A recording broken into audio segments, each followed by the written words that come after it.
Welcome to Recovery Guy Podcast. Welcome. Recovery is a lifelong process.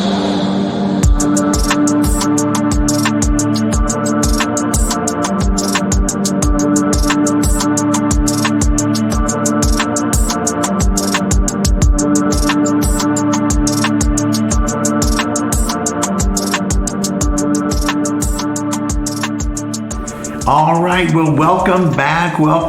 My name is Robert. I am the Recovery Guy. And if you didn't catch Tuesday the Fix, I want to welcome you to Thursday the Checkup. Everybody needs a good checkup. And I don't care if it's with your psychiatrist, psychologist, your dentist, your annual physical. You go to the DMV to renew your driver's license. You get that checkup. I check my bank account every morning because I need to see what's in and out, right? And hopefully more is in than more is out. But we're always doing a checkup. And the great thing about recovery is that checkup, that 10th step where we continue to take personal inventory and when we were wrong, promptly admitted it. That is a checkup. When we look at the first 9 steps of recovery, whatever recovery genre you come from, we're doing essentially the same thing. We maybe have a different label here and there, but at the end of the day, we're trying to find a new way to live that demands rigorous honesty. And that honesty is being willing to do that checkup to see where I'm at, what I'm doing, what I need to tweak, so I'm insured at least the same level today as I got yesterday, and hopefully, just like compounding interest, just a little bit more, right? So that's what the checkup is all about, and I'm excited to be here. Once again, I'm in Southern California. Laura and I are on a little vacation, and I took the opportunity to sit down with Scotty B. If you heard the first podcast from Tuesday, you'll know where we're at. If not, listen to it after or before, it doesn't matter. But just make sure you listen, you subscribe, you share, and you comment on this. So, Scotty, say hello to everybody. Hey, good to be here, Robert. Thank you for coming back over to Welcome Home and putting out the podcast from the back house here. It's good to be here with you. Well, you know, Scott, if there's anything I do, it's I appreciate a person who's a servant. Thank you. You know, for those of us who have been fortunate to have been recovered from a seemingly hopeless state of mind and body, our service is our reasonable response to the power greater than ourselves, who surely was doing for us what we could not do for ourselves. Would you agree with that, Scott? I would. It wasn't like that at first for me, though, because it was about me. Yeah. Me. You know, yeah. Myself and me, as we call it, right? That's right. You know, and even when we look at the 12 steps of recovery, you know, there's not an I in there. There's not a me in there. There's a we in there and ourselves, and everything is incorporating. It started, Scott and I are sitting across from each other at a table, and it started that way in AA as well, just across the table, wondering what it could be like if 2 individuals suffering from the same affliction could come to an agreement and how they could affect the lives of others. And today we're still doing it, right? We're still carrying the message, right, Scott? Bill and Bob fixed it all for us. Hey, Scott, before we get into our discussion today, remind everyone of what your sobriety date is, because I think it's significant that people understand the length of time you've been here. Wow, I get the chills when you ask me that, because it makes me reflect back to September 21st, 2006. That was my miracle day. Yeah. Awesome. And the miracles keep occurring, right? Daily. Yeah. And do they occur through osmosis, Scott, or do they occur because you continue to work the plan of recovery? Yeah, it would be the latter of that. Yeah. Because I would continue to work this plan of recovery, that doors open and things happen that are beyond my comprehension at times. Yeah. And so, yes. Well, when we, let's go back to that day and move forward from there, because we sort of left off in Tuesday's podcast. So you hit the doors, And I know a little bit of your background. You go into detox, you go into treatment. Let's start there and sort of move forward from that moment where you first were introduced to real treatment. Yeah. So again, if I can reiterate back, and when I was doing my incarcerations, those little wino times as we talked about, the AAs would come in, the NAs would come in, the church would come in. So I was something planted there in that. But what happened is that I got that nudge from the judge, and I talked about it in the last podcast, and it was a Proposition 36. I was mandated to do a outpatient program. And my thing is, if you remember from last time, is I don't do programs, Your Honor, indicated sentence, but this time was different. I had gotten out of a 2-year commitment with the CDC, the California Department of Corrections, and this time they gave me a program and I took it. I walked into what I call a trap. We call it Trap 36 instead of Prop 36 because my mindset is I'm not going to complete this. They're going to send me back to jail. Right. I'm going to be back there where I ended up. So how that happened was I showed up. But when I showed up for the intake, I stopped at a friend's garage, that normal garage I always hung out at. The garages and alleys and back streets and everything. And, I took a bottle of vodka and I turned it up. And I drank as fast and as hard as I could until I finished that bottle. And then I took some of the party favors that we used to get me going again. And I hit that as fast and as hard as I possibly could.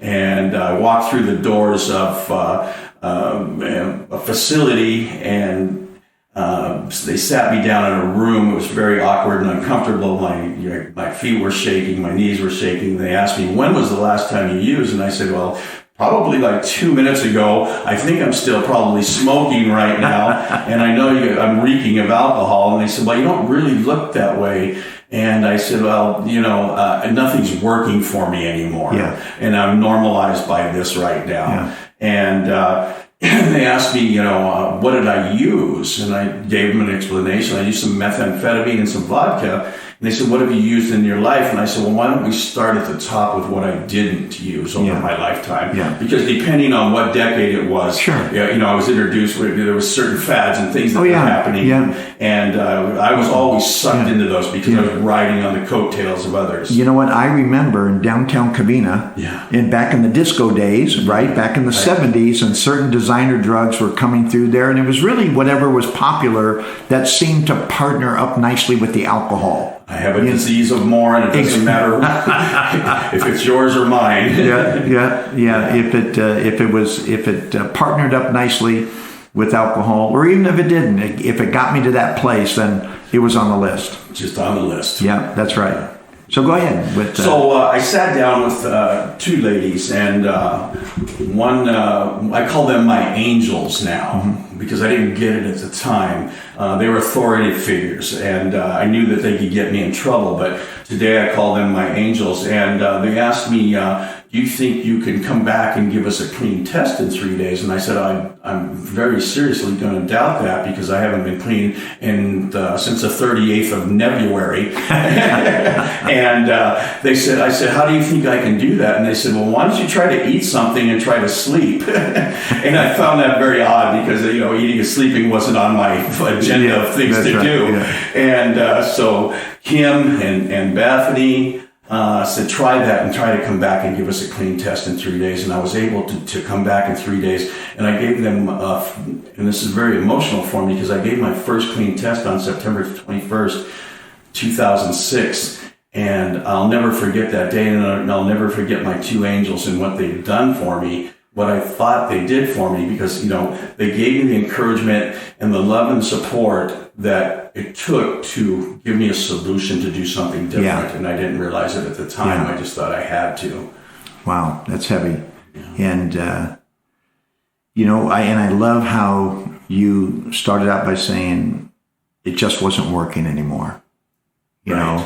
I remember in February of 1986, as we know, I had the relapse and then came back in April 25th, 1986, and by the grace of God and the Fellowship of AA and the 12 Steps of Recovery. I've been clean and sober over 33 years, and every day is a miracle. We know that, don't we? Yes, we do. We are walking, sharing miracles of this plan of recovery. That part. And I knew that morning, Scott, just like you knew that day, it wasn't going to work, because I knew that if something in my life didn't change, I was going to die.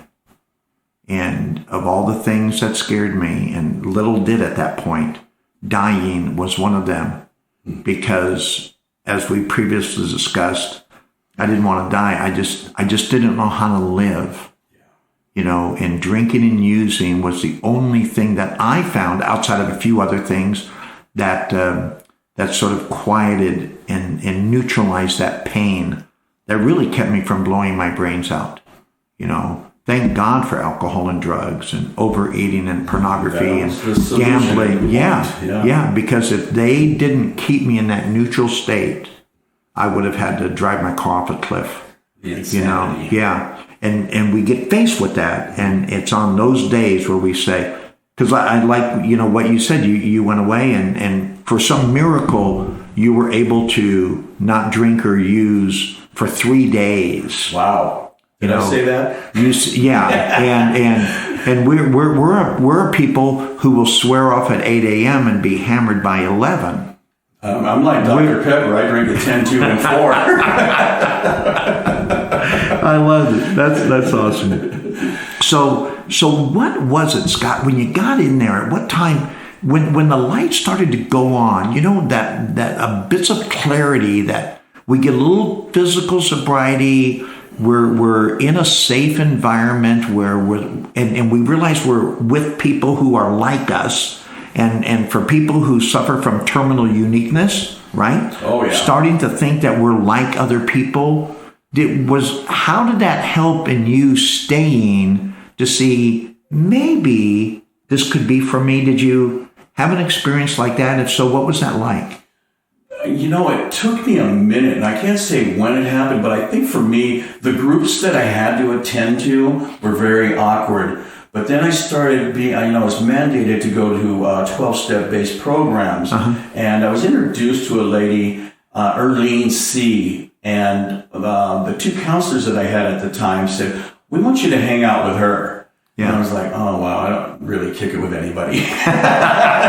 I'm an isolator. Let me go back to my garage. I'll be fine." So I got in touch with Erlene. She was already graduated from this program, but she kept coming back around, and we connected. And she took me some NA meetings, and she took me some AA meetings. And I still didn't fit in anywhere. It just didn't feel right. But the groups were very awkward for me. I didn't like being in a room with people. I didn't like that guy over there because he had a Mercedes and he had a great job. And I didn't like being with that guy over there because he was just a street bum. I had all these conclusions and judgments and predispositions made about other people because I didn't fit anywhere in that genre. And so for me, Robert, I think that I started to fit in when I started getting that clarity. It took me a long time because I don't think I could read very well, but I think the first time I got a reading and I tried to say anonymity, I was embarrassed, and that kind of stepped me back for a little bit, but then I kept pushing through. They said, "Try this reading, it's a little easier." And before the meeting. So some of those things, and there's a culmination of everything that got me out of me to fit in. So was it like a gradual light that just started to get brighter over time, or was it more like a three-way light where you have three, it gets, medium light to medium to bright? It was definitely a dimmer switch effect. Okay. Nothing that I didn't have great, what do we call it, lightning bolt experiences. I didn't want to be where I had to be. And I didn't want to be around you people because you're all crazy and you're just a bunch of drug addicts and you don't know how to use or drink like I do. So, there's a certain amount of ego that goes along with that. So you get to a point where you're starting to feel a little bit more comfortable, which is probably for most of us. For some of us, we've never been comfortable, or at least it's been a long time since we were able to feel that sense of ease and comfort. When you started to feel that, did you start working the steps? What was that like that began to give you the confidence? Because we don't stick around if we don't have confidence and hope and see this as a way for us, because we are addicted in so many ways, not just the physiological where alcohol and drugs are sort of stamped in our DNA with the set point. But even when that goes away, there's that psychological, that emotional addiction that we have to, recover from as well. That, as the founders say, that seemingly hopeless state of mind and body, right? Yeah. It has nothing to do with about the alcohol, the drugs, the other substances. It has everything to do with that psychosocial dynamic, that spiritual depravity. You know what I'm talking about? I do. So you see those. So what was that like for Scotty B? Well, I think when I started hitting the meetings, it really came alive for me. I saw the people identified as addicts, and then when I would go over to AA, they would say alcoholics, and I had a different feel with that. I wanted the pride and ego to say, I'm an addict, right? But here's Scott the addict. He'll have that bottle of vodka late at night watching the Oprah show, right? And they're giving away cars, and I'm sitting there crying and saying, we got to save these children. And then Sarah McLachlan comes on, we got to save the dogs. She sings that pretty little song, Arms of the Angel, late at night that everybody knows. And I will sit there and cry at my couch at that beautiful song, those little dogs with the tears in their eyes.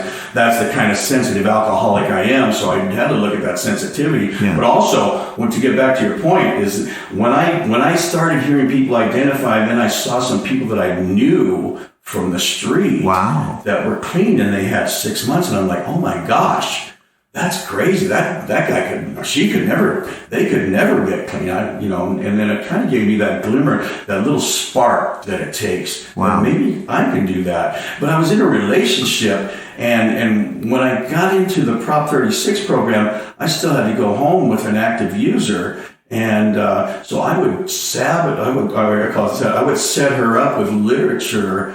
Because when I was leaving for meetings, right, I had to go to meetings. I knew I was going back to jail if I didn't. So I would leave when she wasn't around, taking a shower or whatever. But I remember her chasing me down the street with her hair wet in a towel because I left when she took a shower because I had to go to a meeting. And she was, I know what you do at those meetings. I know what those meetings are all about. It's a meat market. It's to pick up. And, so I had to overcome some obstacles because we were firing gasoline. We had no trust. There was nothing left in the relationship. The relationship was built on alcohol and drugs and the lifestyle and everything else like that. So there's nothing left. So I would leave literature out, and she finally asked me, what do you guys do at those meetings? And I left the papers from the group. So I said, listen, what we're doing. She says, do you think I can go to one of those meetings? Wow. And I was like, oh my gosh, here we go. Now this is going to be really bad. So I said, yeah, you can go to a meeting with me. And, she actually has a sobriety date 7 days later than I do. Wow. So that, and again, back to fire and gasoline, we always say that in a relationship in the first year, but I was in a long-term relationship with this woman, and that relationship obviously dissolved later on in recovery because there we were. Who are we? Right. And, we've got this young boy, and I've got to stay clean because I'm mandated to this stuff. So I'm going to try and do something different. But I heard the message of hope and recovery, and then I started hearing some other stuff. That's awesome. And I love the word hope. John Maxwell, and you've heard me share this before, just trainer and motivational speaker extraordinaire.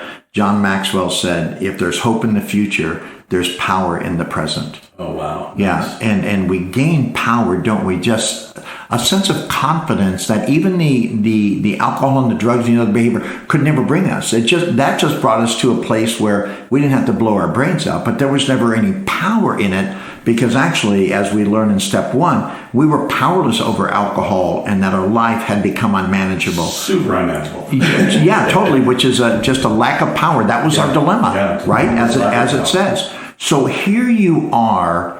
Where did you first get the idea of service being a part of an integral part, not just a maybe I'll do it, maybe I won't, where your light went on, something happened, something was told to you or just grew on the inside of your personal recovery where you said, you know what, I need to serve others if I'm going to get what I want? Well, I think what happened for me was, I heard about commitments, and I never committed to much of anything other than finding, the getting, and the using. Right. I committed to that real well. Sure. I took jail commitments. Yeah. Those were mandatory, but I never committed to much, and I wasn't a finisher on anything. But I think what happened is I saw that diamond over that NA uses. It's unity, service, self, and recovery, and AA is unity, service, recovery, circled in the fellowship with a circle around it. And then I heard stuff about H and I, and I had no clue what H and I was. And then they said, well, there's no high like H and I. And I'm like, well, I like the high, so why don't I try some H and I? And somebody took me on a panel, and they said, you can't talk. So why not? I got a lot to say. They said, that's why. You've got a lot to say, but none of it's right. And so I actually got to sit on a couple panels, and then I made coffee at a meeting. Yeah. And I signed cards at a meeting, and I started getting commitments in secretary positions and stuff, as I got the time enough allotted to take those commitments on. And I became part of some of the events and the conventions. And some of the things that started me early on were a couple of retreats. I was fortunate enough to have a couple of men gather me up and say, you're going to this retreat. Good. Yeah. Nice. So little by little, was it that you saw others doing it and you decided to join them, or was there like some revelation, some indication that you needed this to be a part of? Because doing those things is really just doing those things. It's just actions that we know, we come from that place of coercion, but somewhere along the line it needs to translate internally, where we just do it not because we need to do something, but we do it because it's who we are. Yeah. As we transform and reinvent ourselves, right? I agree. Yeah. So what am I trying to put a finger on that? But I would say that seeing other people do it, something called me in my heart to it, and I'm going to say this because I wanted to do more, and I wanted to stay sober, and I liked recovery. Early on, they said 90 and 90, and I know I was doing 180 plus in that period of time. We had the fortunate ability to be able to do that at the time. So the service part of it, grew on me, just grew on me. It wasn't like I wanted to be this guy or anything. I didn't want to be famous in an anonymous program or anything like that, but the bottom line for me was like, they said, if you do this, you might stay sober. If you're of service. And then I heard I have to be of maximum service to God and my fellows. Yeah. And that kind of sparked me a little bit.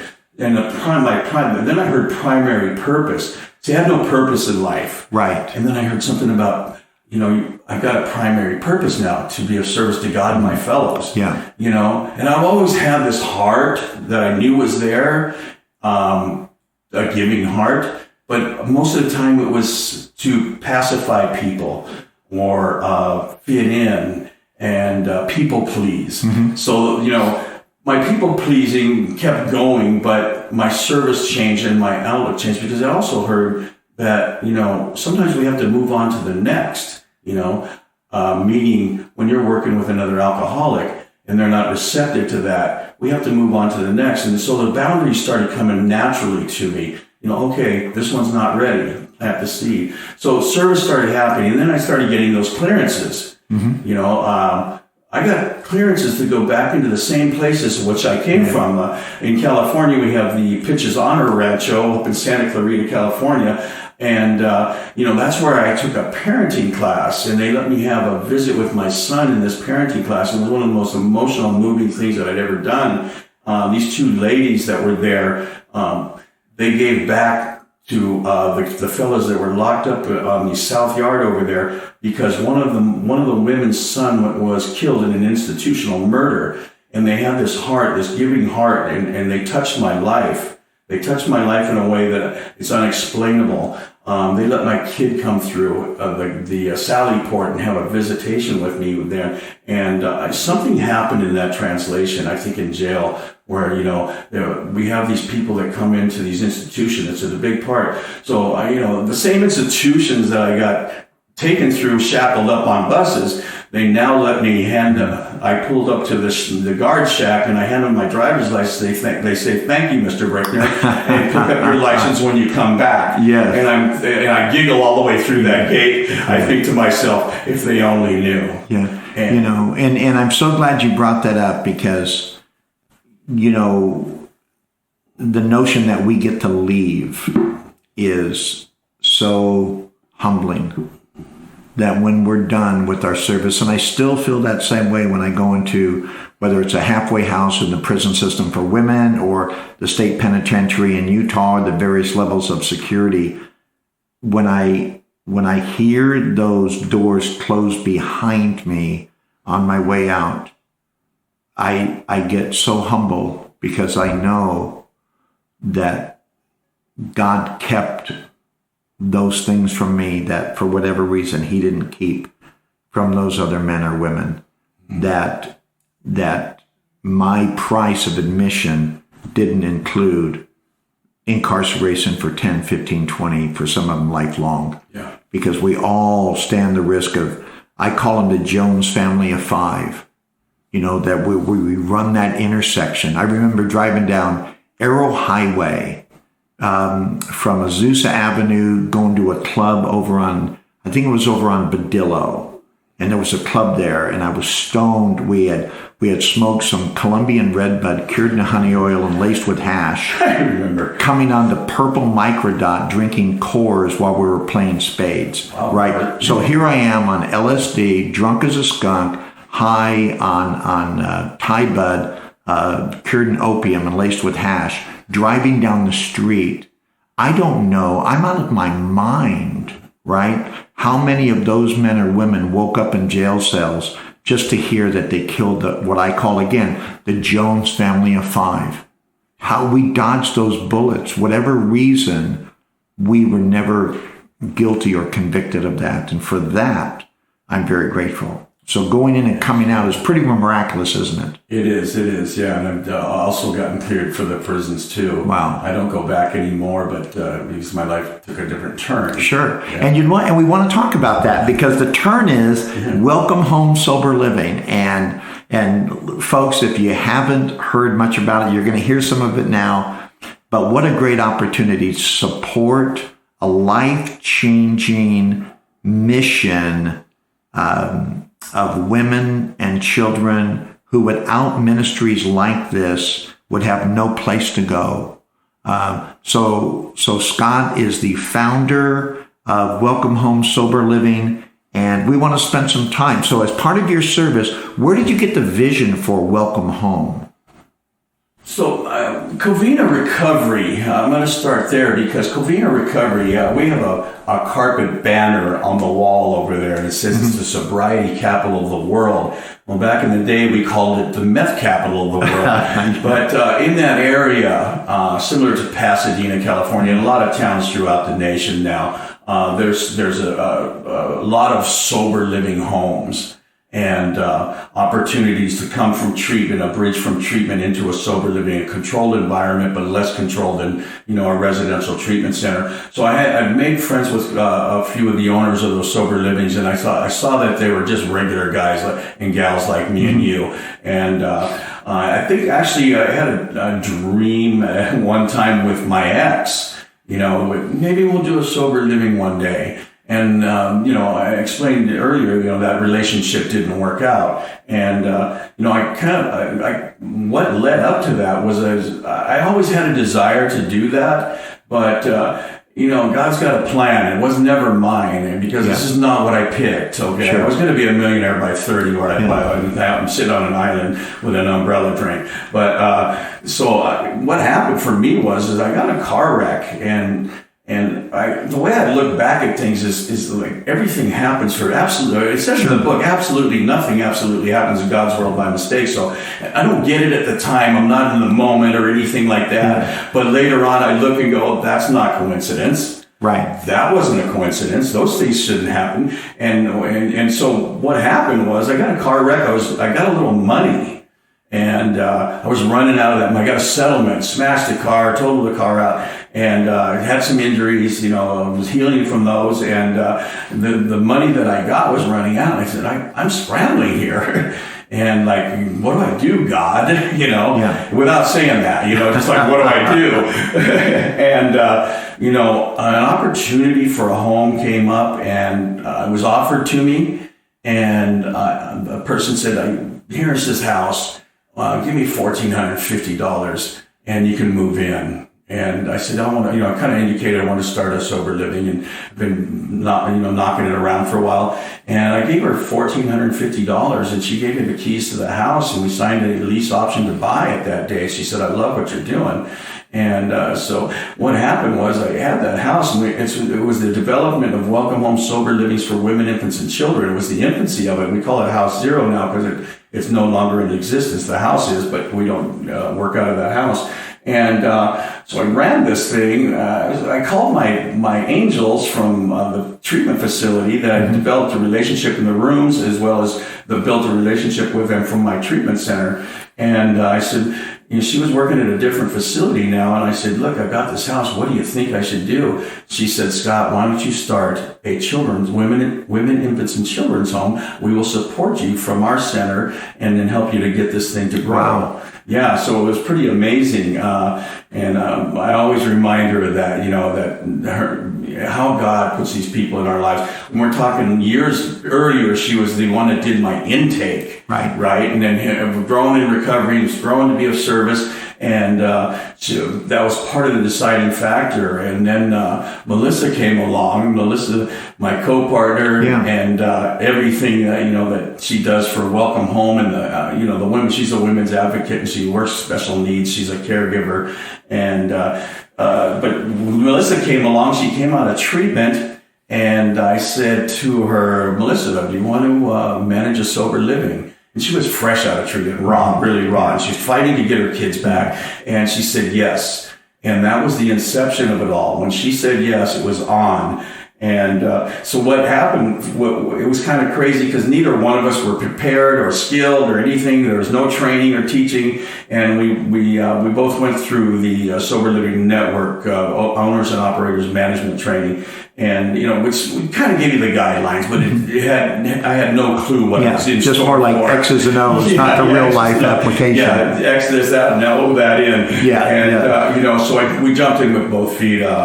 That house, that lease option turned out to be not true. It wasn't a real lease option to buy. I didn't do my homework. I was motivated to just start something. And the lady that did the lease option actually wasn't the owner of the home. A year later, I had started this up, and we were working with some outside agencies and Department of Children and Family Services. And a guy came up and said, "What are you guys doing in my house?" And I didn't know what to think. Who are you? He said, I'm the owner of the home. And I said, no, you're not. I've got a lease option to buy for this home. And God does for us what we can't do for ourselves. Again, we started negotiating for us to stay there with these women and children and infants and all this stuff. And it was very confusing. And it was difficult at first. It wasn't easy. And I was coming out of pocket to have the facility, the home. Because we aren't facilities, we are homes, and we make it a family home. So he negotiates with me up until the 6th day before we're ready to sign a lease. He says, I don't want to do it. And here I've got all these moms and kids in this house, and they've got no place to go. So I have to buy some time. So I get an attorney and say, can you buy me some time so that I'll displace all these people? Yeah. And he's like, yeah, we'll get you some time. And we negotiated it out. In the interim, Melissa found a guy on Facebook by chance. Again, one of those coincidences, not coincidence, right? And Spencer just puts a little ad on Facebook and says, hey, I'm doing real estate. He's a 21-year-old kid. And he meets us up with this other person. And the other person identifies themselves as a broker. And I tell them what we do and why we do it, because I can't go into this thing, trying to just swindle something out. Sure. I'm working a program of recovery today, so I got to be up front with everything I do. and honest, right? Because that's the principle behind the first step. If I'm not working that first step, how do I touch on the That's rest, right. you know? Yeah. And so if I'm not honest in all my affairs, I'm just cheating everyone and most of all myself. And so I tell her what we do. She's kind of not really buying into this whole thing, doesn't know what it is. And the second time we meet, she says, I kind of have an idea of what you're doing, but I know you're helping people in your service. And my husband and I talked it over. We want you to, what's your credit score? And I held up my phone and showed her my credit score. And Right. she says, okay, sign the papers. And we procured a 6-bedroom, 3-bathroom house and started Welcome Home Sober Living Snow Wow. 1 after a year of being in the business. And then since then, we've expanded on that too, to a total of 4 homes, and working with these amazing outside agencies and Department of Children's Family Services. We do family reunification, which we want to talk about something different. And how would I end up in that spot? And I always pinch myself, like, how did I get here? God, you're a real funny guy. Yeah. But the blessings keep coming, the miracles keep coming. We keep getting these moms and kids back together, and they're fighters. So they drive me to fight. They drive me to push forward. They drive me to do better. And then I get these relationships with these kids, and they walk in the door, and it's like Grandpa's here.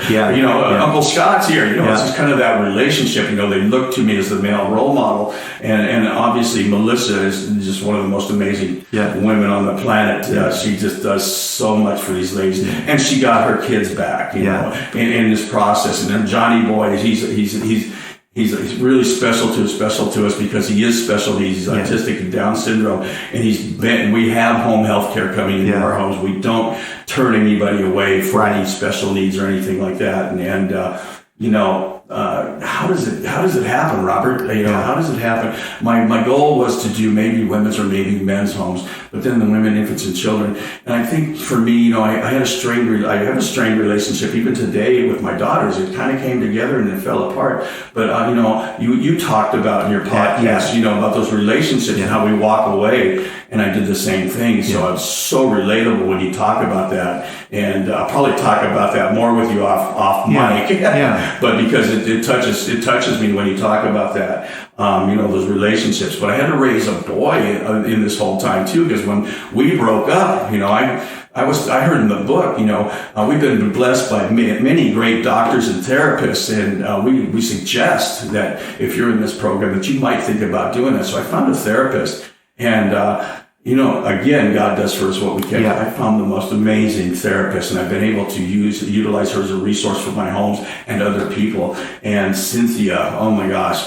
Cynthia told me some stuff when my ex and I broke up, and I became a single dad overnight. Mm-hmm. And I took my son in with me, and I took my son in there, and we'd already been doing some family counseling, and she said, so what are you going to do? And I said, well, Zach's staying with me. My son's staying with me. And Zach, how do you feel about that? And he said, what am I going to eat? Well, at least that's the priorities, right? Yeah. And then she said, your dad's going to cook for you. What am I going to wear? She said, your dad's going to wash your clothes and make sure you're ready for school and everything else like that. And I said, how am I going to do that? And she said, Scott, it's time to turn your wishbone into a backbone. Yeah. And you need to stand up straight. That's awesome. And she gave me some advice on the relationship that was dissolved. And she said, now you need to, and this is really hard words. You need to ask her to leave. And that was like, oh no. Gotta do what? Because we don't do that out there. Right. We don't. We kind of overlook that stuff. Sure. Okay, so you like this guy and you're texting him or whatever. So she said, no, that's unacceptable. And I didn't really get that. It was unacceptable. And it hit me. It hit me right between the eyes. That is unacceptable. It's cheating. Yeah. And I became a single dad, and then Welcome Home just kept developing, and I raised my son, in the park meetings and stuff like that. And he hears this message all the time. And it comes out of him today, and he's 19 years old, and it's just an amazing blessing. But Welcome Home, Melissa jumped in with both feet, fresh out of treatment. And it's, God makes no mistakes. Yeah. And he put Melissa there and me there, and at the right time, in the right place. And these awesome people that bought these houses for us to do this, ministry, right? We're a 12-step based home and connecting to the community. And it's just evolved, There's a huge need for what we do out there. Not a lot of people want to touch on it because we're busy. There's a lot of moving parts. There's a lot of integral moving parts. Yeah. Not only legal, but practical, logistical, familial, emotional. Women who are looking to get their children back after losing them primarily from addiction and working with the courts.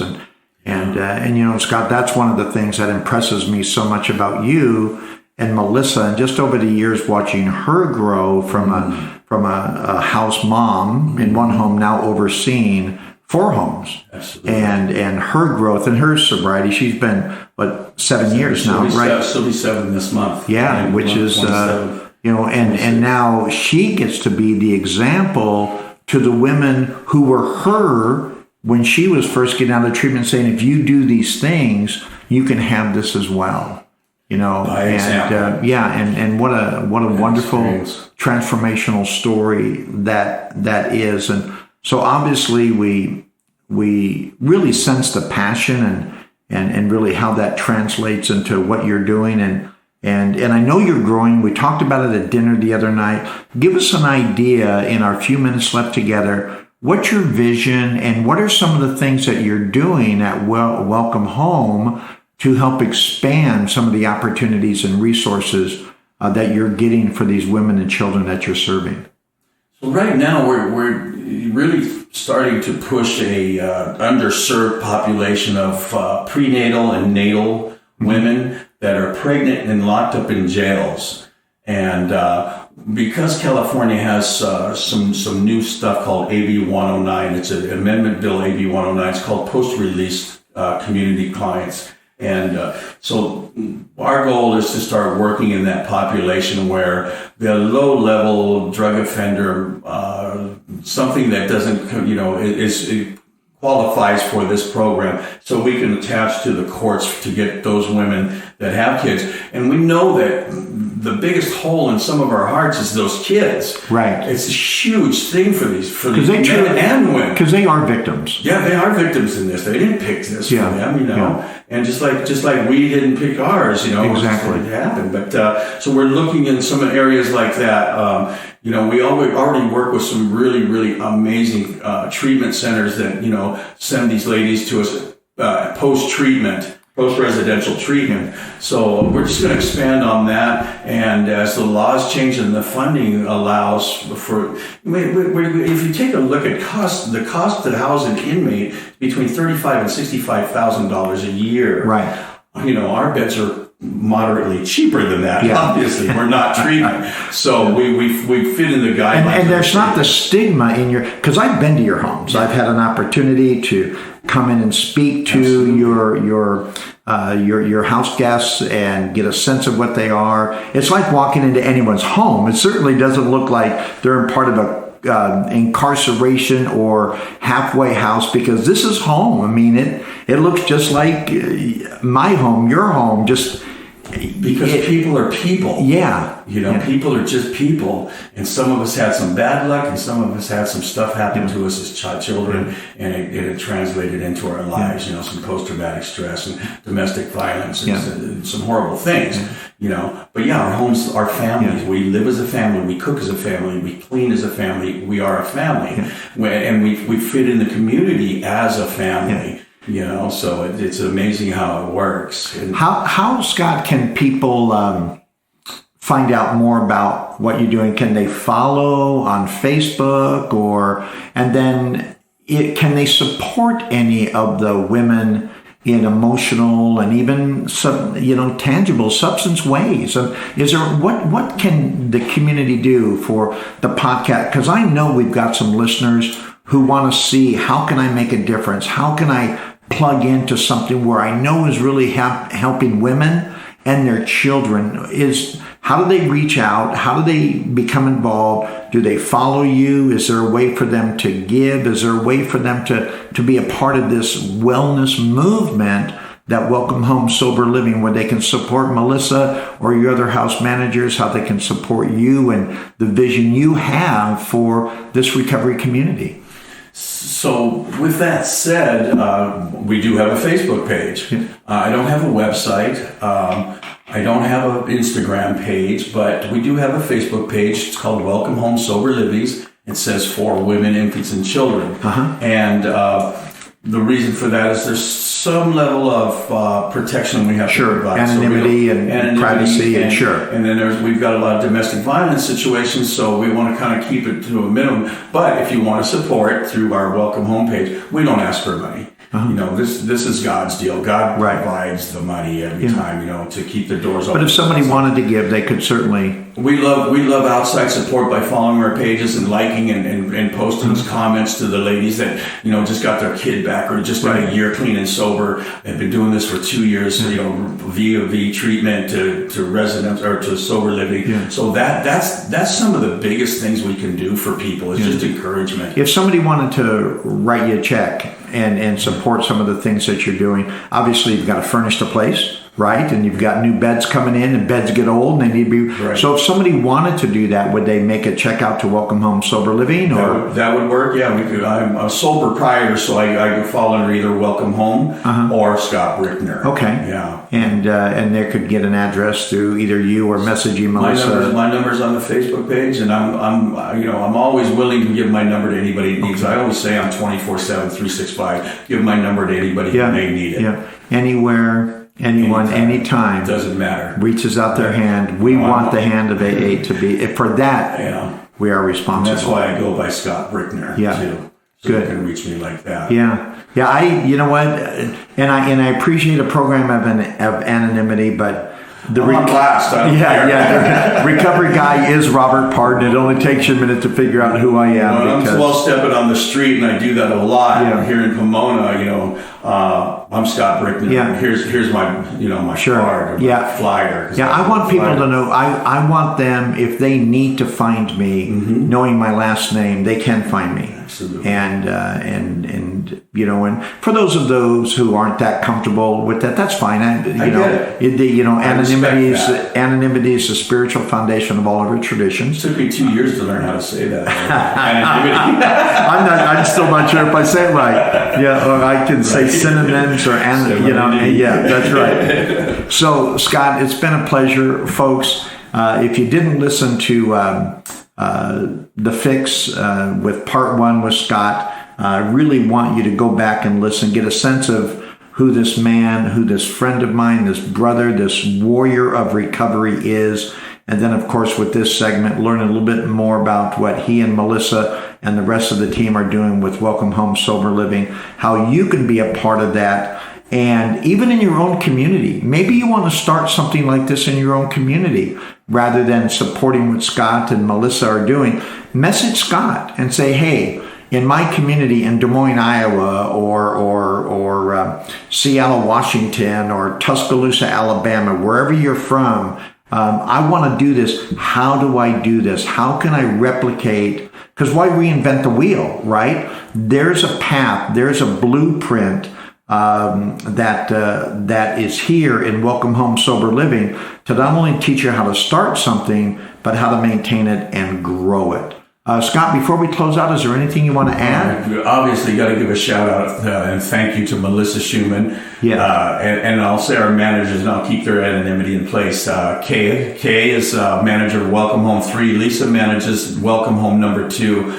And Felicia manages Welcome Home number 4. It's actually called the Satakoy Bridge House. It's a bridge from 90-day residential treatment to 90 days of transitional housing. So, well, I was impressed before I got here because I've known what you've done for a while.